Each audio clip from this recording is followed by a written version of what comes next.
사랑을 듬뿍 받고 자라왔기에 부모가 자식을 차별한다는 것이 실제로 있는 일인가 싶었던 사람이었어요. 그런데 제 시어머님이 자식을 차별하는 사람이었더라고요. 저희 남편은 저보다 3살이 많고 올해 40이 됐어요. 지게차 3톤이나 자격증을 보유하고 있고 물류자재 창고에서 15년간 일을 했어요. 저는 물류창고 격리로 일을 했었고 남편의 착한 심성 하나 보고 결혼을 결심했어요. 친정아버지와 친정오빠가 워낙 가정적이고 제게 애정을 많이 줬던 터라 남자는 착하고 성실하면 된다고 생각했죠. 그때는 마냥 수다분한 남편의 모습이 참 마음에 들었어요. 남편에게는 위로 형이 있습니다. 아주버님은 무슨 바람이 불었는지 미국 가서 교수 임용을 준비하겠다며 미국에서 박사과정을 밟고 있어요. 아주버님은 20살이었던 대학 시절에 당시 동갑이었던 형님과 사고를 쳐서 일찍 아이를 낳았고 가정을 빨리 꾸렸어요. 남편은 어릴 적부터 형이랑 차별을 받고 자라왔어요. 공부를 잘했던 아주버님과 달리 공부에 관심이 없어서 일찍부터 기술을 배웠어요. 반면에 아주버님은 어릴 때부터 영재 소리를 듣고 자라왔다고 해요. 아주버님은 먹고 싶은 것, 하고 싶은 것들을 원없이 시켜줬지만 남편에게는 걸핏하면 두 분이서 그렇게 혼내셨다고 해요.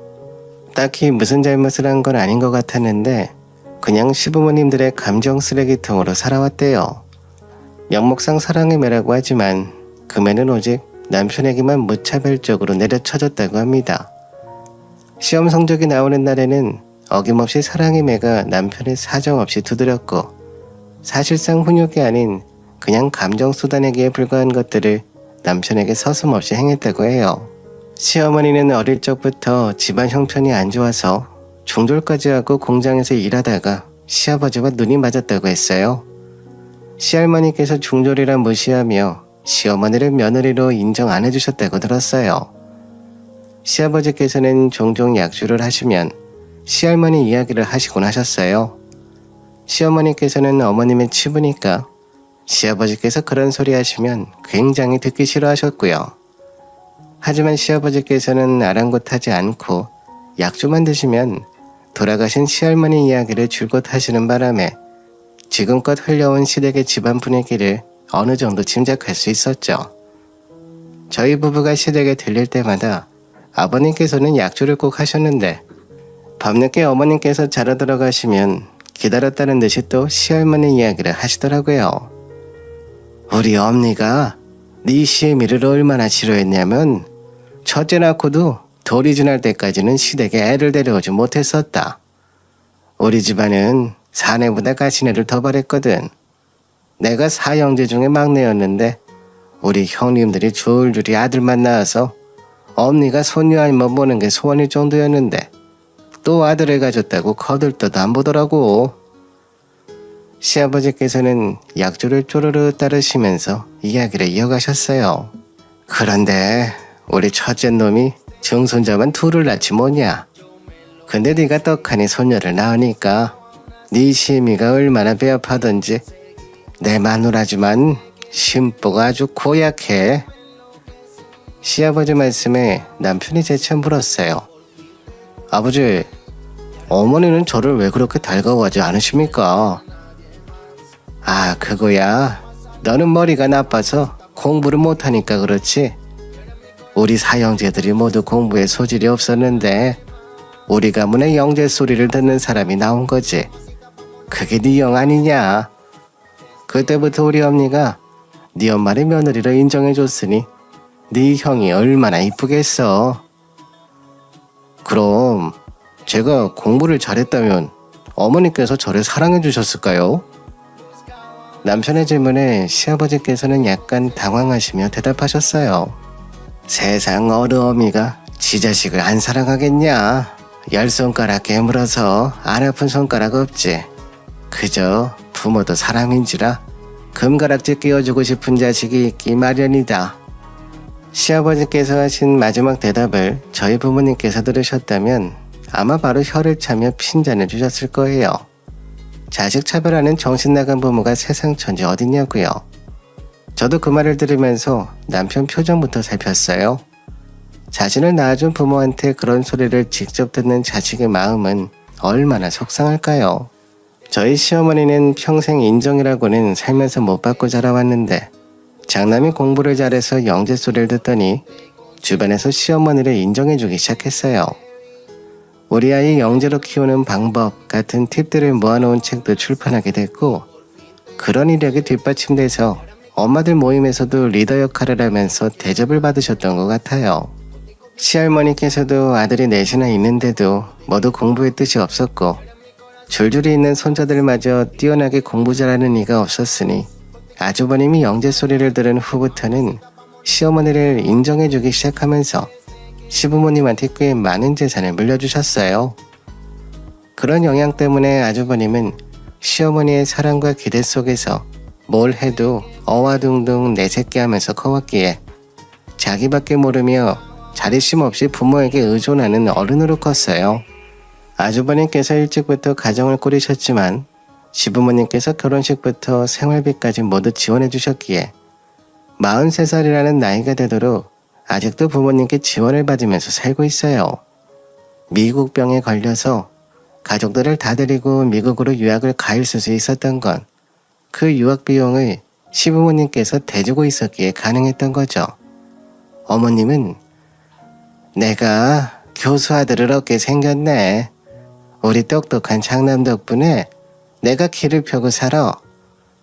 라며 결코 43살 먹은 아들의 유학 비용을 내주기에는 넉넉지 않은 살림이었지만 아득바득 기어코 내주시더라고요.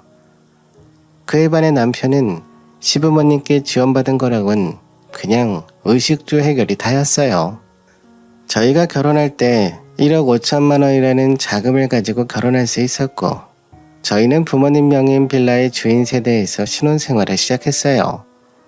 아파트가 아닌 빌라이긴 하지만 규모가 좀 큰 빌라여서 엘리베이터도 있고 50평대 주인 세대에 역세권에 위치해 있어서 저희 형편에 감사하게도 빚 없이 신혼을 시작할 수 있었죠.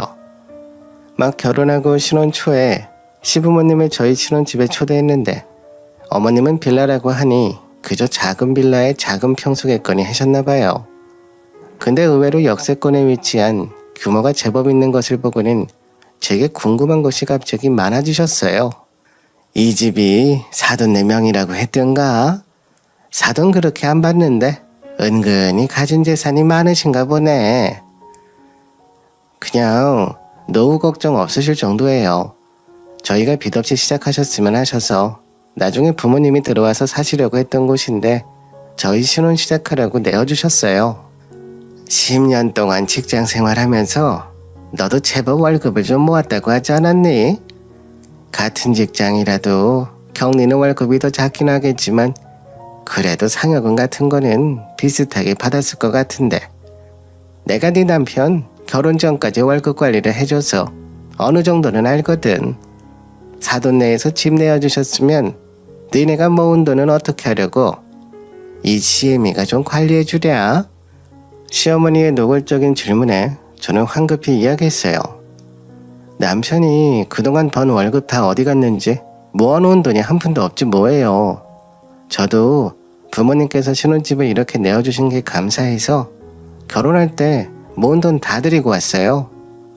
어머님이 돈 관리를 해주셨다고 듣긴 했는데 이제는 제가 남편 돈 관리하려고요. 그동안 저와 결혼 전에는 남편의 월급을 관리해준다는 명목으로 아들이 번 돈의 절반을 날름날름 가져갔겠지만 저와 결혼을 한 후에는 남편에게 돈을 못 받으니 제게 종종 심술을 부리셨어요.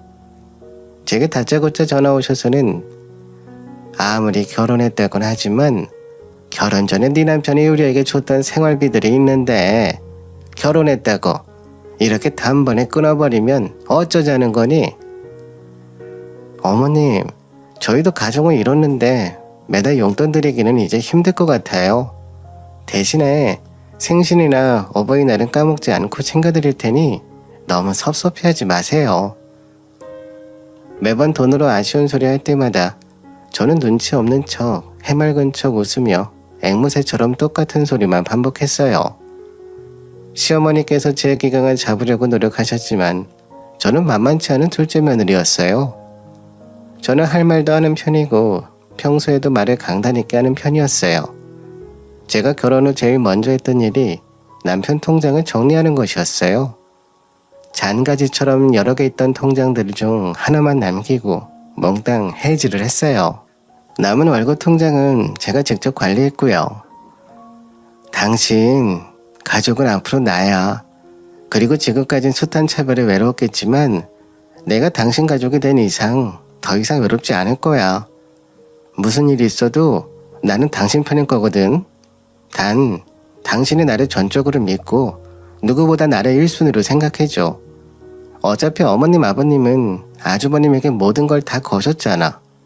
우리는 우리끼리 알아서 잘 살면 돼. 제 말에 남편은 고개를 끄덕이며 저를 안아줬어요. 그래서 간간히 드리던 시댁 용돈까지 모두 끊어버렸고 그저 생신이나 어버이날 정도로만 챙겨드렸어요. 사실 남편이 받아온 서름을 생각하면 그마저도 안 하고 싶었어요. 의식주 해결이야 고아원에서도 해주는 일이잖아요. 같은 자식인데도 서럽게 차별을 한 부모에게 자식된 도리를 굳이 해야 하나 싶었지만 남편을 생각해서 최소한만 하자 싶었어요.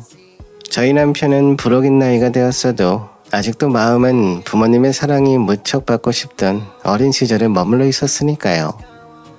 부모님의 애정을 무척 받고 싶었던 어린 소녀는 그렇게 나이만 먹은 무늬 많은 어른으로 자란 거였죠. 제가 이 사람을 제 남편으로 선택한 이상 남편 마음속에 아직 자라지 않은 그 가엾은 어린 소년을 제가 다시 성장시켜보려고 다짐했어요. 저희 친정에서도 그런 남편을 제 친자식처럼 엄청 보듬어 주시고 예뻐해 주셨어요. 그래서 남편은 처가댁에 가는 것을 엄청 좋아했어요. 어쨌든 말 듣고 불리기 편했던 둘째 아들이 결혼을 하고 난 뒤로는 제 말만 들으니 시어머니와의 사이도 정말 당연하게 틀어졌어요. 어머님의 생신 때 어머님 친구들도 모두 불렀으니 생신상을 차리라는 요구도 저는 당연하게 들어주지 않았고요. 네 형님은 내가 하라고 하면 네 하고 그냥 다 했다. 걔는 내 말이 곧 법인 줄 알고 구르라면 구르고 기라면 기였어. 어머님, 그건 형님네가 어머님 지원을 받고 있잖아요. 하나부터 10까지 모두 지원받는 입장인데 그 도리를 하시는 거고요. 저희는 아무것도 지원받은 적이 없지만 그래도 어머님 생신에 용돈은 챙겨드렸잖아요. 너무 서운해하지 마세요. 저도 어머님이 저희 지원 안 해준다고 서운해하지 않는걸요. 너는 어쩜 말을 하나도 안 지고 이 시애미한테 또박또박 말대꾸르라니. 버릇없게 느끼셨다면 죄송합니다. 네가 고졸이라서 뭘 모르겠지만 네 남편 형은 어릴 때부터 영재 소리 듣고 컸어. 서울대학교도 갈 수 있었지만 자기가 소신껏 선택해서 고려대학 나와서 지금 교수 준비하고 있잖니. 네 형님네가 교수 돼서 잘 풀리면 니네 안 도와줄 것 같니? 우리가 니네를 차별해서 지원 안 해주는 게 아니라 뭐라도 될 것 같은 자식한테 지원해주는 거야.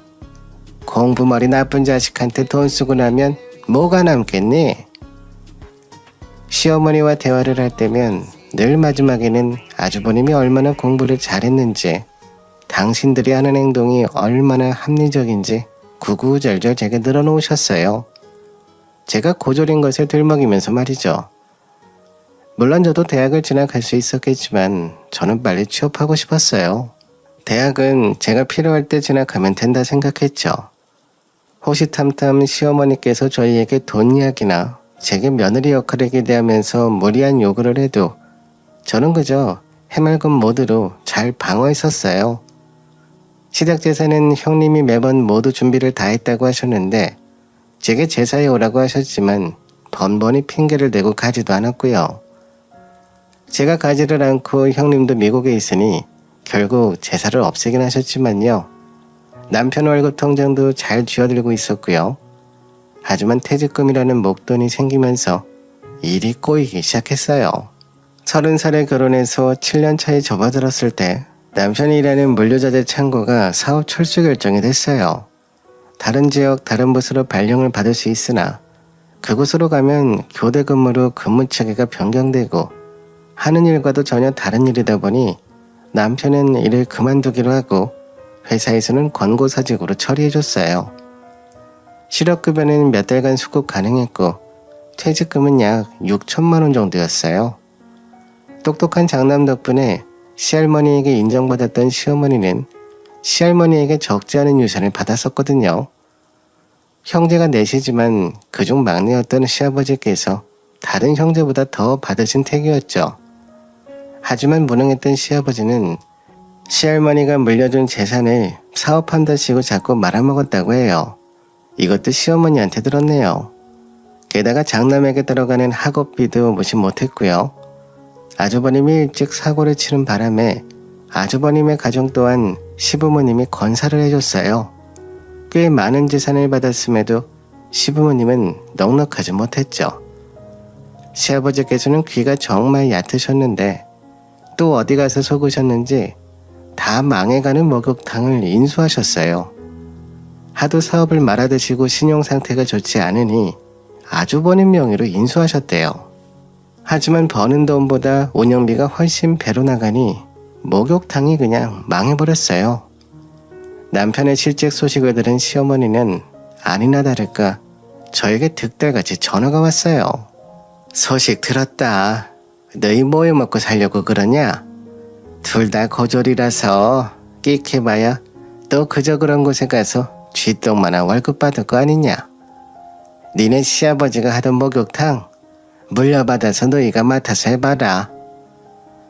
어머님, 정말 죄송한데 물려받는다는 말은 목욕탕에 물려줄 가치가 있을 때 하는 말 아닌가요?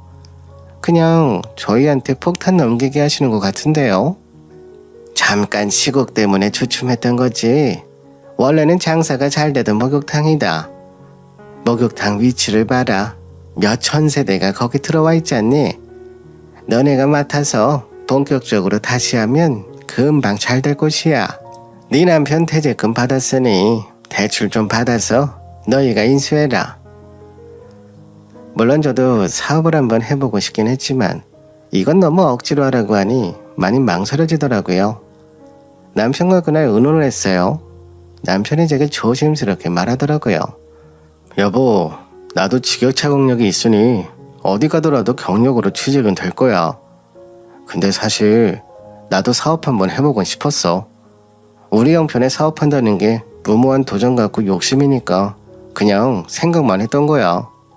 남편이 사업을 그동안 해보고 싶었다는 말에 저도 깜짝 놀라긴 했었어요. 저도 사업을 한다면 하고 싶었던 게 있었긴 했는데 남편도 마음속 한편에는 저와 같은 생각을 하고 있었던 거였어요. 그런데 다 망한 목욕탕을 인수하는 것이 참 망설여지긴 했어요. 결국 남편과 며칠 동안의 상의 끝에 아주버님과 목욕탕을 공동명의로 하기로 했죠. 그리고 아주버님에게 유학비용으로 1억을 보내줬어요. 근데 본격적으로 저희가 맡아서 하기에 앞서 공동명의가 아니라 단독명의로 하고 싶었던 탈라 아주버님이 때마침 전화가 왔었어요. 재수씨, 나는 어차피 목욕탕 사업 관심도 없고 아버지 부탁으로 명의만 빌려준 거니까 재수씨가 단독명의로 인수해줬으면 좋겠는데. 아주버님이 말끝을 흐리시면서 단독명의로 해달라고 부탁했어요. 부탁이 아니라 거의 강요에 가깝긴 했지만요. 남편과 상의해보고 다시 이야기 드릴게요. 남편과 같이 있을 때 아주버님께 전화가 왔던 터라 남편에게 물어봤어요.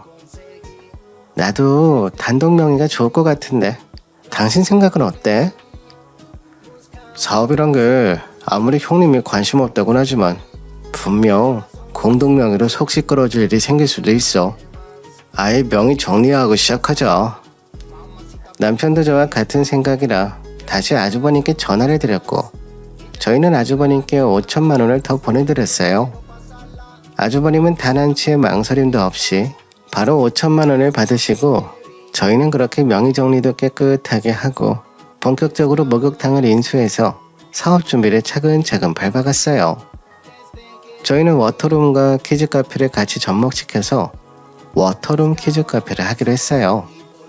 남편은 밤낮 없이 키즈카페 준비에 열정적이었고 지금까지도 참 성실하게 살아온 남편이었지만 제가 봐온 남편들 모습 중에 제일 열성적이었어요. 준비를 하면서도 지치지 않는지 싱글벙글 그저 웃으며 열심히 했어요. 너무 재밌고 즐겁고 행복하더라고요. 그 모습에 저도 덩달아 뿌듯했어요. 저희가 처음에 키즈 카페를 차린다고 했을 때 시아버지가 코웃음을 치시더라고요. 내가 사업 잘해봐서 아는데 거기 키즈 카페 하면 망해. 근처에 키즈 카페만 해도 거기 2개나 있는데 너희가 하는 곳을 거들떠보기나 하겠냐? 시댁에 방문했을 때 시아버지께서 남편에게 그렇게 말씀하시더라고요. 옆에서 시어머니도 말씀하셨죠. 네 아버지 말이 맞다. 그 나쁜 머리로 사업이 뭔지 제대로 알긴 하겠니? 네가 했다가 망해도 우리 원망하지 말아라. 우리에게 손 벌릴 생각도 하지 말고.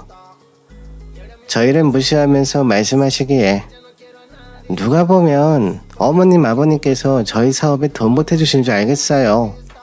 망한 목욕탕 저희에게 억지